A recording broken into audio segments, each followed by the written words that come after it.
Hello everybody, my name is Deadfly. Today I'm back with another video, and in this video I'm going to be showing you how to make a knife sheath. So that's basically what's going to come out with. It has a belt loop in the back.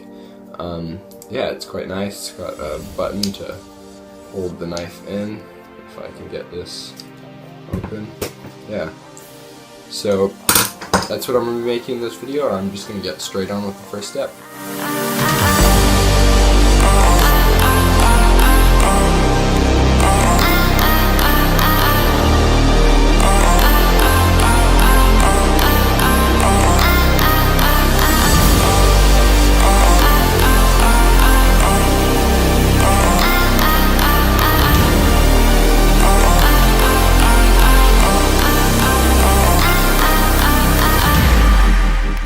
So I cut my design out.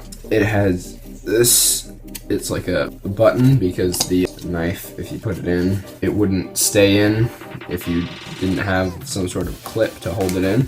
Basically that's going to be the knife sheath, and then this back piece will be folded over to form like a belt loop. That's the entire knife sheath. Now basically the next step is to trace it out onto the leather.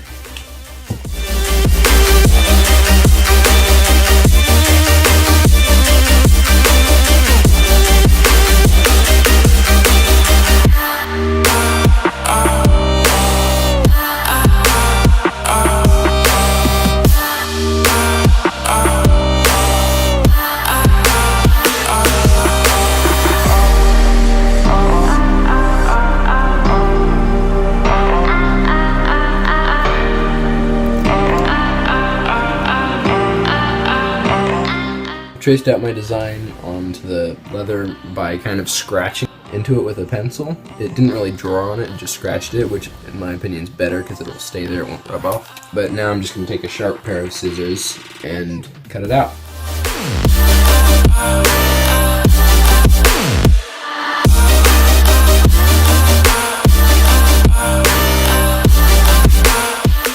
I got the shape cut out and it works quite well. One thing I need to do is score a line down there so that it's easier to fold, because right now it's quite hard, but I'll score a deeper line than that. Also, what I found is that the cram bit is much easier to use when cutting leather than the scissors. I'm assuming it's the shape of the blade, or it's much sharper than the scissors. But yeah, the cram bit was much easier and it made the straighter lines. Anyway, now what I've got to do is, as I said, score that line down the middle, and then I'm going to water form it. So basically what you do with that is you soak the leather in hot water and then form it around the shape that you're wanting to form it as, and then you leave it overnight, and then you come back the next day and it will be solid in that shape, and when you pull it out it'll want to go back to that shape instead of wanting to go back out flat. So that's basically the next step. I'll get on with that. Make sure to, before you soak your sheath in hot water, wrap your blade in tape or Glad wrap or something, just to stop it from rusting and rotting the wood, because that would be bad. So yeah, just make sure to wrap it.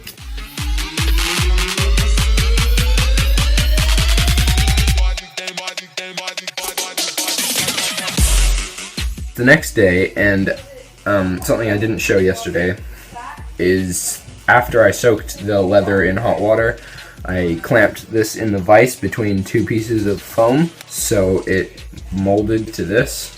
So it wants to go back to this position, how I set it out as the sheath. It's not completely down, but it doesn't want to open fully, which is the important thing. So the next step is getting some more leather. I'm going to be using some thinner leather that I found. You could also use the same thickness of leather if you don't want to go out and buy different thicknesses of leather, but I'm just going to use thinner.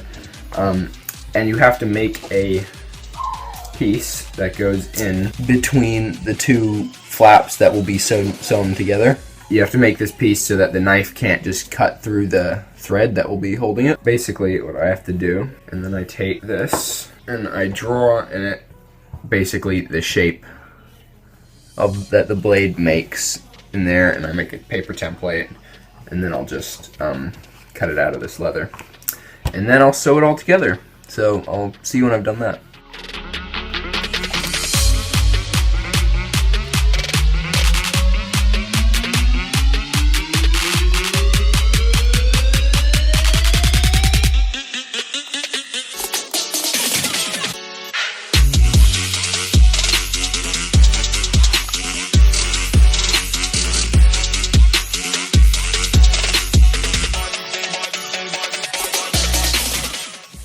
So the next step is to mark out all of the holes. Now the tool that you use for this it's a kind of a specialty thing. It looks like this. Got a bunch of little spikes on it and it rolls.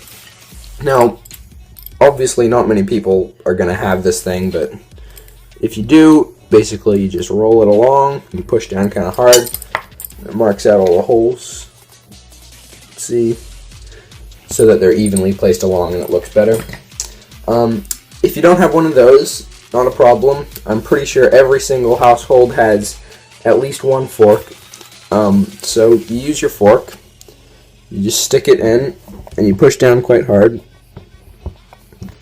And you move to the last hole, put one of the fork things in the last hole, and then you push down again.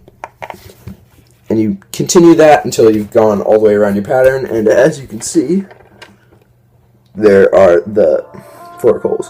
So they're a little more spaced out, but that's okay. It'll look all the same, it'll be fine. So once you've marked out all your holes, you have to poke them through with this tool. Now this tool is kind of a specialty item as well, but if you don't have this, you can use a nail or a really fat needle, just anything that's like a millimeter wide, just so that you can get the fat leather needles through and the quite thick thread that you use to do this. Basically, that's all you have to do. I have gone ahead and sewn my belt loop on. As you can see, there's that square. I'll show you how to sew the outside of the sheath, and you basically use that same technique to sew the belt loop on.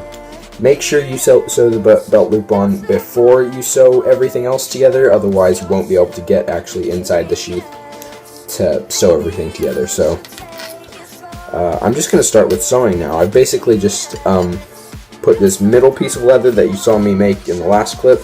I just put it in between there, then I pinned everything together with these push pins. I probably could have used actual sewing pins, but these just seemed easier. They were right next to me, so yeah, I'm going to get on with sewing now. So when you've gone all the way around and you're to the end, what you're going to want to do is you'll probably not have that much thread left. Just see, I have this much left on either side.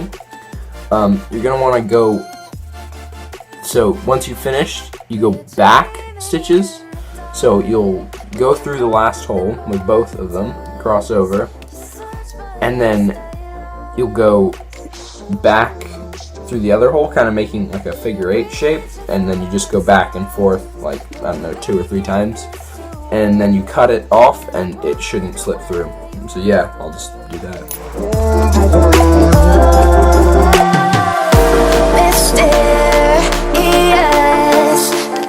Once you're done with that step, you're pretty much done with the entire sheath. All that's left to do is sew on a button, but that's even simpler than sewing this. But yeah, it works quite well. It holds in there even when you don't have the clasp, but obviously the clasp helps keep it in place. So yeah, I really enjoyed making this video. I'm really happy with the turnout. I quite like how it looks. Thank you guys for watching, and I'll see you in the next one. Bye.